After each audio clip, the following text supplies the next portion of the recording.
مرحبا أعزائنا المتابعين، واليوم سوف نكمل معا السلسلة التي ابتدأناها عن العقد الاجتماعي للشمال والشرق سوريا. سنتعرف معا على ماهية مجالس الهيئات واللجان التنفيذية. المادة رقم 97 للعقد الاجتماعي تنص على ما هي مجالس الهيئات واللجان التنفيذية.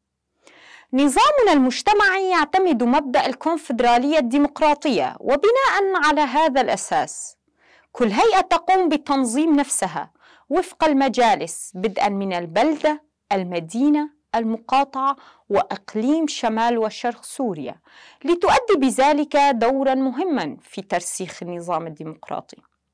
كل هيئة تعمل وفق آلية المجلس.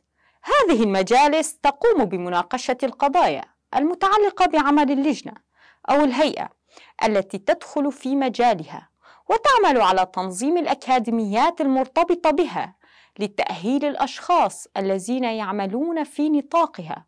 تضم هذه المجالس ممثلي المؤسسات والاتحادات المعنية بكل هيئة ولجنة.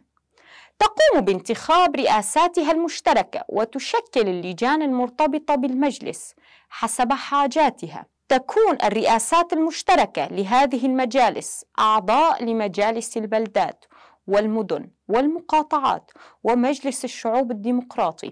عند قيام المجالس الشعبية بمناقشة أي قرار يمس أي هيئة أو لجنة، يجب أن يتم العمل بالتنسيق مع المجلس المعني بشأنها، فيتم تقديم مشروع القرار بالتوافق معهم.